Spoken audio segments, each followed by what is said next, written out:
The Chernobyl disaster caused widespread devastation. Fish swelled and died, animals were born twisted and deformed, and the firefighters who tried to stop it were burned from the inside out. People were kicked out of their homes overnight, entire towns bulldozed and buried, and there are photographs of almost all of it. These are more disturbing photos taken inside Chernobyl after the disaster. This is the very first photo ever taken of the Chernobyl reactor after the explosion. April 27th, 1986, around 4 p.m., almost 14 hours after it blew. The man who took it was Igor Kostin, a photojournalist from Kiev who flew in on the first helicopter sent to survey the site. He didn't know it yet, but just being there probably gave him a fatal dose of radiation. The foggy look of the photo is not caused by fog, it's radiation. The film itself was being damaged as he shot it. Even standing at the helicopter window was dangerous, which is why the photo was taken from a distance and slightly off angle. At about 200 meters above the reactor, radiation levels hit around 1500 rems. Rem is just a way to measure how much radiation your body absorbs and how badly it can hurt you. 1 rem might give you a tiny chance of getting sick later, 100 rem will make most people seriously ill, and 400 to 500 is enough to kill about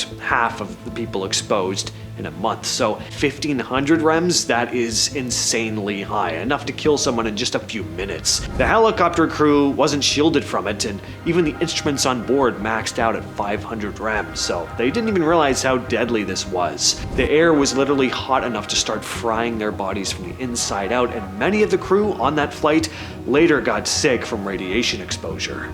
This image was taken in 1989, a woman holding up a newborn pig that obviously was not born healthy, a clear victim of radioactive fallout. It is grotesque to say the least. One of those images that just makes you want to take a shower after seeing it. I don't really have a lot to say about this image other than it's a very raw photo of the direct effect the disaster had and still has on the animals living in the exclusion zone. You don't need any context to know something went horribly wrong here either. This is a truly nightmarish image. A man lies in a hospital bed covered in thick bandages. You can't even see his face, it's just layers of gauze. You'll also notice he has these metal hoops around his hands holding his fingers apart. Yeah, that's so his skin doesn't tear or stick. He was one of the firefighters from Chernobyl, flown to hospital number 6 in Moscow right after the explosion. The doctors there said the radiation burns were unlike anything they'd ever seen. Not normal burns from heat, but cell death from the inside out. It's hard to find information on this photo specifically. Not exactly sure who it is, but again, it was one of the firefighters who fought the blaze on the reactor roof, possibly 27-year-old V.I. Starvoit. He had burns over a third of his body and needed to be kept in total isolation because his skin itself was radioactive. Unbelievably horrifying. This is another photo taken by Igor Kostin. These fish were collected from a small artificial lake inside the Chernobyl site, which was used to cool the reactor's turbines. These fish died from radiation exposure. They are abnormally large, bloated, and flabby. Some had just jumped out of the water, making them easy to pick up by hand. It's a clearer snapshot of how radiation affected animal life almost immediately after the disaster. The lake was supposed to be part of the plant's cooling system, but after the explosion, it became a toxic death trap, killing everything in it. This was happening everywhere. Rivers, lakes, and soil around Chernobyl were exposed to massive amounts of radiation, causing mutations and massive die-offs of animals. We've mentioned Igor Kostin a couple times now, so let's talk more about him. Igor Fedorovich Kostin was one of the only 5 photographers in the world to actually capture the Chernobyl disaster up close. At the time, he was working for the Novosti press agency in Kiev, and he rushed to the site to document what was happening. His aerial shots of the nuclear plant, showing the full scale of the destruction, were published around the world and instantly terrified people, especially since Soviet media was barely saying anything. They didn't start releasing official information until 2 days later, and even then, they're still trying to downplay things. Kostin didn't just take dramatic photos of the explosion or the plant though. He went again and again to document the aftermath. He photographed cleanup crews, animals, and of course, the everyday people who were being affected, patients in hospitals, people being evacuated, whatever he could. He put himself at serious risk, of course, every time he went back, eventually absorbing 5 times the safe limit of radiation and developing health issues later on. He continued his work for years though, trying to show the world the real cost of the disaster. Kostin died in a car accident in Kiev in 2015 at 78. But he left behind all these incredible raw images that pulled back the curtain on one of the worst nuclear disasters in history. And yet another photo snapped by Igor Kostin. This is the funeral of Alexander Goryev in 1988. He was one of the liquidators who worked on the roof of Reactor 3, the guys they called roof cats, because they were sent up onto the reactors where the radiation was the worst. Goryev ended up dying from a radiation-related illness, one of the many who didn't make it long after the cleanup. These people bravely climbed onto the most radioactive parts of the plant, often with barely any protection. Radiation followed them home, made them sick, and killed them, some almost immediately, others years later. Here's a disturbing image. This is a photo of a member of the Ukrainian Academy of Sciences holding a mutated colt. The foal was nicknamed the Gorbachev colt, after a life-size photo of it was sent to Soviet President Mikhail Gorbachev in 1988 to show the effects that the Chernobyl disaster was having on the wildlife. Take a look at its feet. You notice how twisted and deformed they are.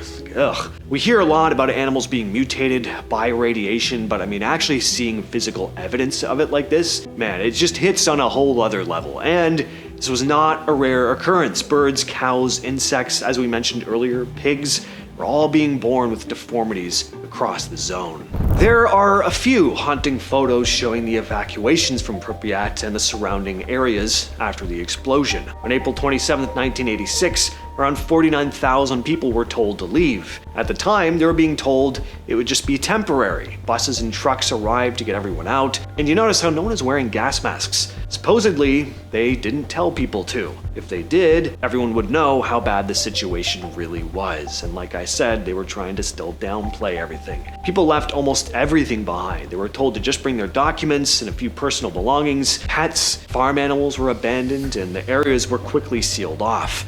Over the next few weeks, tens of thousands more were evacuated from towns within the 30-kilometer exclusion zone, eventually moving over 116,000 people. Many never returned, but some actually did. They're called samosli, which just means self-settlers.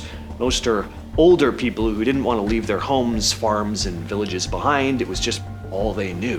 But some couldn't return to their homes even if they wanted to. This photo shows something most people never realize happened after Chernobyl. They had to bury entire towns. This bulldozer is digging a trench that house there is about to be pushed into. When radiation spread, the Soviet cleanup crews were told to destroy anything that couldn't be decontaminated. Homes, barns, schools. They'd go from village to village, painting big X's on buildings that were just lost causes. And the bulldozers came in, they'd crush the walls, dump the rubble into a pit. In some places, they even poured concrete over it. This photograph was taken in Hospital Number 6 in Moscow, the main facility that treated Chernobyl's radiation victims.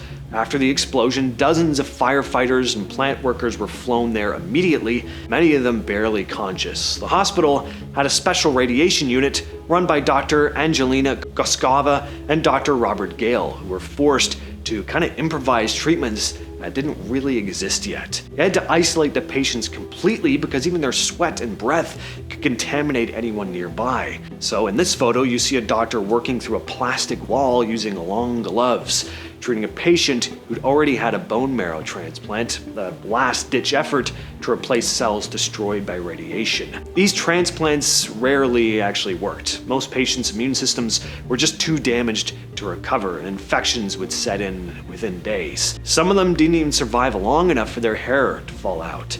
They were gone within 2 weeks. Hospital Number 6 was full of scenes like this. Rooms sealed off, nurses wearing full protective suits, patients whose skin had started to peel from radiation burns.